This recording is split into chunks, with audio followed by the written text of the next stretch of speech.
First of all, I want to say I'm sorry if I offended anyone in the past video I made where I said Snape was a traitor. I judged too soon, but I think it's pretty understandable that I judged too soon because he killed Dumbledore, but now I know, alright? And I'm sorry. I'm sorry if I offended any Snape fans. I'm sorry, but I'm sorry. I'm sorry. It's over. Like, it's over now. Like, I already saw how the movie ends, and I don't know how to feel. Like, I feel like a part of me has been lost. Like, obviously, it's probably less to how someone else would feel, because if you were watching the movies as they came out, then you would have waiting years in between movies and stuff like that. But I literally sat down and I finished it for the whole movies in like 2 weeks or like 3 weeks or so. So that's why it's like, it's crazy. It's over now, and now I gotta watch Fantastic Beasts. So I'm looking forward to that one, but it's over. Like, what do I do? What do I watch now? What do I do with my life, man? Anyways, the movie continues. It picks off literally where the last one left off, where they're burying Dobby and Voldemort's like, ah! And so Ollivander, or they talk to the goblin, and the goblin's like, I can take you guys to the vault, because Bellatrix was like, what's that sword doing here? How did they get it from my vault? And so the goblin's like, oh yeah, the one in her vault's a replica. That's the real one, and I'll help you guys get the Horcrux in her vault if you give me that real sword. And so Harry's like, deal. And so they go and do that. But before they go, they talk to Ollivander, who tells them, yeah, if he's got that wand already, the Elder Wand, then you guys are kind of cooked, So find out what to do, because you guys are screwed. And so Hermione drinks the Polyjuice potion to turn into Bellatrix, so that way they can get into her vault. They get into her vault. They end up getting the Horcrux. The Goblin ends up betraying them, double-crossed, or at least I thought what happened, because the sword disappeared because Voldemort shows up and he kills all the goblins and stuff like that. What I thought had happened was, because the sword disappeared, was that Harry gave him the fake sword, but it must have been the real one, and then it disappeared because he wasn't worthy, I guess, or because he wasn't a Gryffindor, because the sword pops out of the sorting hat again later on in the movie, which I gotta say, the guy that pulls it out is the MVP of the movie, by the way. So they go to, where do they go? They go to Hogsmeade, where they end up meeting Dumbledore's brother, or he never mentioned like at all. And so they have a little conversation. Dumbledore's brother's like, all right, painting girl, go take him to bring you know who. And so who does she come back with? Neville. So Neville, and then takes them through the underground and leads them into Hogwarts and stuff like that. All of a sudden, Neville's like, guys, I got someone you guys want to meet. And everyone's like, who? And Harry shows up and they're like, oh my god, it's Harry Potter, let's go. And I was like, you guys hated him like 2 movies ago, or like a movie or 2 ago. Like, y'all are fake, dude. The people at Hogwarts are fake, bro. And it gets even faker because or at least Harry confronts Snape, because he was holding a house assembly or whatever. He was holding a school assembly, and he's like, if anyone knows about Harry Potter or aids Harry Potter, y'all are screwed. I'm gonna murder you. And so Harry's like, oh yeah, I'm right here, Poppy. What you gonna do now? And so he's like, oh shit, I wasn't expecting him to show up. And he's like, why don't you tell everyone how you murdered Dumbledore? And I was like, yeah, tell him, Harry.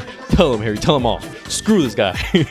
And so Professor McGonagall actually ends up standing up for Harry and attacks Snape, and he ends up running away. And so Slytherin house is like, yo, get Harry. Because Voldemort was like, if you guys give me Harry, y'all are free to go. And so Slytherin was like, yo, what are you guys standing for? Yo, grab that fool. Grab him. Hurt him, man? I ain't dying for him. Hell no. And I'm like, oh, that's such a Slytherin thing to do, bro. Backstab, bro. Fuck those guys. Fuck that house. Worst house, bro, is Slytherin, because they'll backstab you. And so the house, like, my bad. The Slytherin house gets thrown into the dungeon. So it's like, damn. Can you imagine fighting Voldemort on your first year at Hogwarts?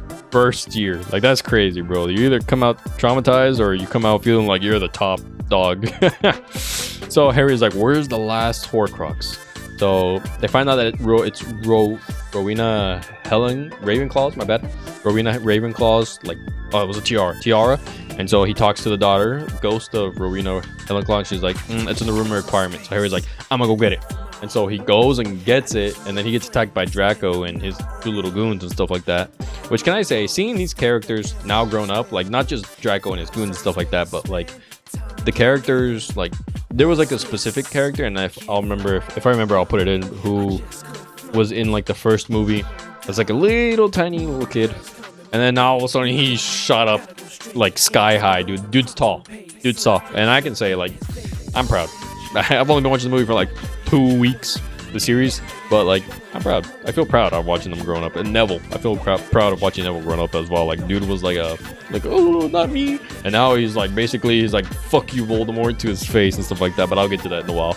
And so Draco attacks Harry and Ron and Hermione in the room requirement.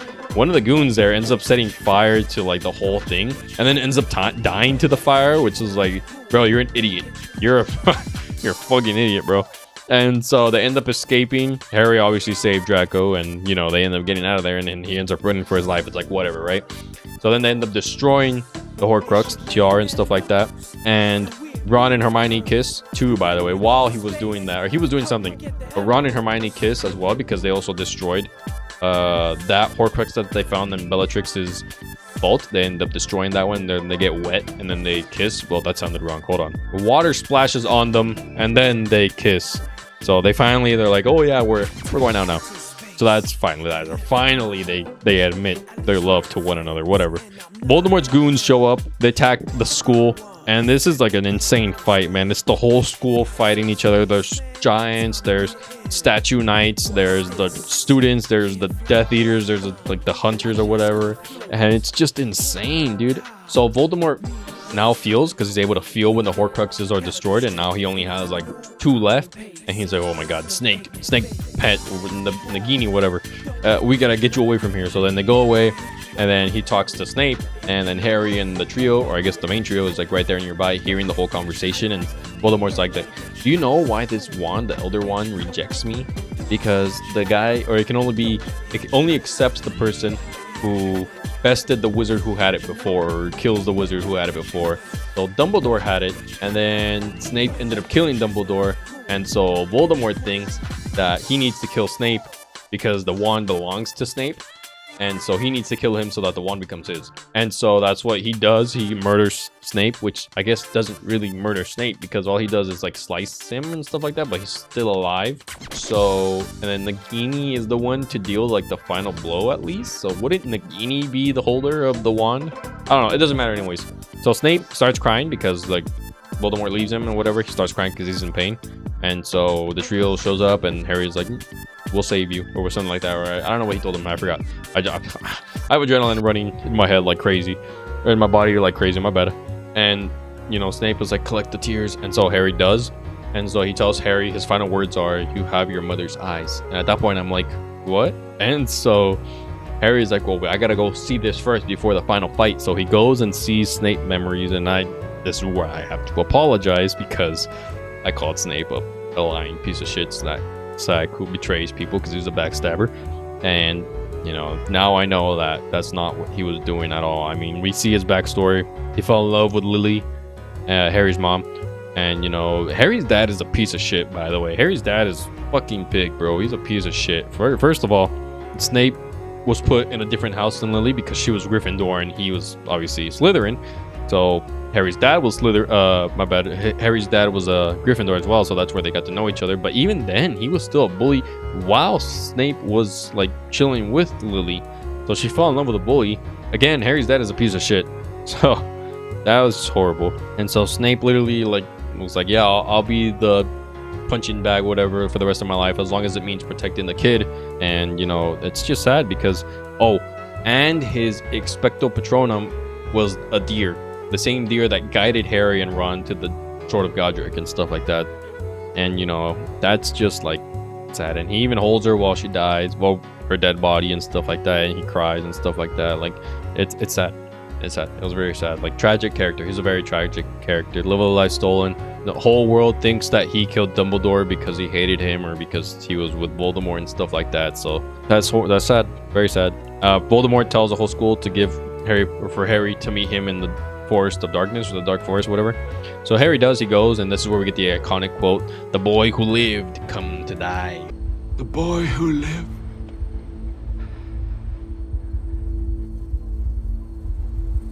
come to die. Which I first heard of in a Scene Anners video. If anyone knows Scene Anners, you know ball.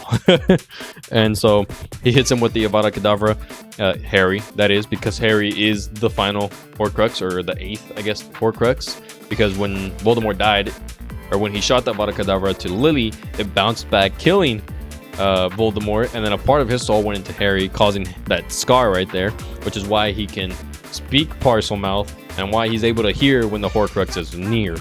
And I mean, it looks like Hermione already pieced that together because she's a smart girl, let's be honest. And so that's why Harry needed to die in order for Voldemort to be killed. So that's what ends up happening. I don't know what happened if instead of shooting Harry directly, he shot the Horcrux or like the scar itself, because Harry doesn't die. He goes into like this sort of limbo or like train station thing, and he sees Dumbledore. He also sees like a little baby ugly ass Voldemort and stuff like that. And you know, Harry's like, Professor Dumbledore, is this real? And he's like, just because it's in your mind doesn't mean it's real, or just because it's not just because it's in your mind doesn't mean it's not real, or something like that. And I don't know. And then Voldemort gets up. Draco's mom goes to check on Harry, and she asks Harry, like, is Draco alive? And Harry's like, and so she's like, yeah, Harry Potter's dead. So I was like, oh, epic.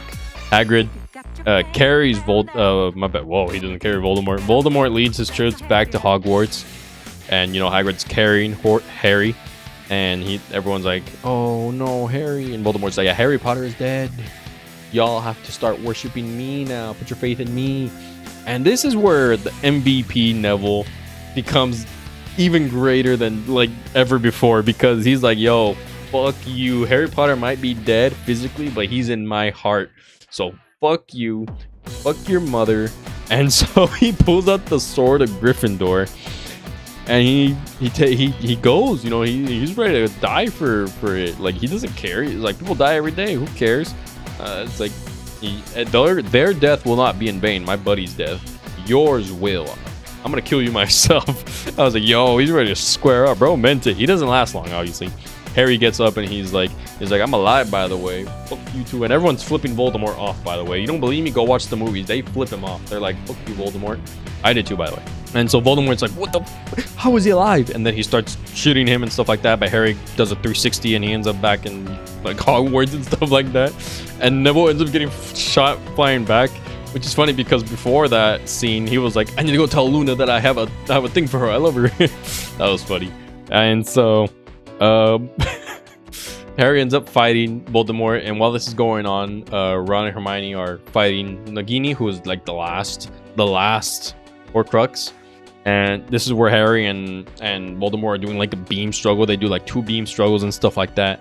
And then Ron and Hermione don't end up beating Nagini. It's Neville again, who, like, after being sent back, you know, flying, he got back up with the sword and chopped off Nagini's head, therefore defeating the last Horcrux. And, you know, Voldemort is now defeated. There's nothing tying him to the mortal realm anymore, and he just disintegrates. And it's fantastic, man. It's fantastic. That whole last fight scene between Harry and Voldemort, insane. I loved it a lot. The beam struggle is insane too. I love that too.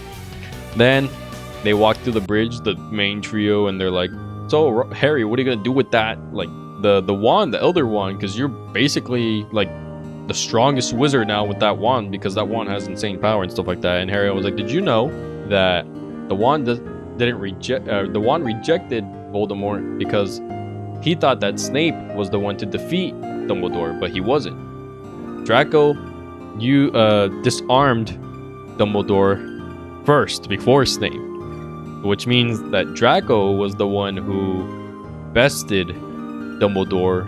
Therefore, that wand belonged to Draco. And so, in the movie before this one, the part 1, Harry disarmed Draco. Therefore, the wand belonged to Harry, or accepted Harry. It's like a Mjolnir kind of thing, I guess. And so, you know what Harry does with it? He snaps it in 2 and tosses it into the ravine. Unbelievable. But this fool, all this kid wanted was to live like a peaceful life, and you know what? He got it. He's getting it. So I gotta say, that was props to Harry for doing that. Thank God. 19 years pass. 19 years. They're all grown up. They're all hideous, except for Hermione. They all have kids, and you know, they're sending them off into the train. Even Draco as a kid now, so I mean, he's sending them off into the train as well to Hogwarts so that they can go study. That's where the movie ends, basically. They send their kids into the train, and you know, Harry's son, whose name is Albus Severus Potter, is like, what if I get sorted into Slytherin, Dad? And he's like, you know what, the sorting hat can, you know, put you where you want, but you can also choose to be where you want to be. So, but it's fine if you don't end up in Gryffindor. If you end up in Slytherin, it's like whatever. As long as whatever house you end up in, they'll have gotten a great wizard and stuff like that. And that's basically where the movie ends. The kids going off into the Hogwarts like train, and they go off, and that's where the movie ends. And damn, you know, I kind of want a series with adult Harry and them fighting someone. I don't know. I was like, at the end of the credits, I was like, there better be a post-credit scene where Voldemort sticks his hand out of the ground and he's like, you thought I was dead? The story's not over yet. So yeah, but all right, fantastic movie, a series practically. It's just like, bro, since I first started watching it, it felt like yesterday. By the way, it felt like yesterday. It felt like I started watching the movie yesterday. It was like 2 weeks ago, and it's been an insane adventure, back-to-back movies of insane adventures and stuff like that. It's just fantastic series. My favorite movie so far is probably the last one right now, probably because I'm coming off of it like right now, but I gotta say, like, the last one was really good. Was it a perfect ending? I mean, the time skip, I can see why it needed to be done, because in Harry's case, he never had parents and stuff like that. Now he is a parent. So in a way, he's giving his children the life that he never had. And he ended up with Ginny. I don't know how I feel about that, right? But whatever. I can't control. Draco married someone even, and it's like, dude, pretty sure she's pure blood, right? But I mean, what? Still, bro, still, he had a family, right? And you know, in the end, he actually does smile at Harry. He's like, and Harry just smiled back at it. And it's like, bro, like, I know there's like a 20th anniversary thing. Pretty sure it's not like canon or anything. I'm pretty sure it's just like the actual actors talking about the movie and stuff like that. But I wish there was like a 20 years later, like kind of canon thing, actual canon to the story thing. Don't think there is. Don't think there ever will be. Maybe there is, or I don't know. Like if J.K. Rowling ever wanted to do something like that, and I don't know if she has or hasn't, then she definitely could, because I know people will buy that. Like it's a good franchise and stuff like that. Now I have to watch Fantastic Beasts. I kind of don't want to, because I know it's not like the same, and I know it's like for the Harry Potter series and stuff like that, but because this story of Harry Potter is what interested me the most, and now it's fun. Now it's over, and sorry, it sounded like I was gonna cry, and I think part of me wants to cry and stuff like that. But yeah, fantastic series. If you haven't watched it, I don't know what you're doing watching these videos, because I talked about the whole movie and stuff like that. So I don't know why you would be watching this, right? But what? It's a fantastic series and stuff like that. There's not much else I can say other than that you won't regret it. And now it's over. That's the only sad part. The hardest part is ending. I don't know what to watch anymore. I'll figure that out. I'm not too sure, but yeah, fantastic series, fantastics. I loved it. I don't know why I waited 26 years. Yeah, I'm 26, by the way. I'm an unk. I don't know why I waited 26 years of my life without watching this fantastic series and stuff like that. So, fantastic series. All right. Later.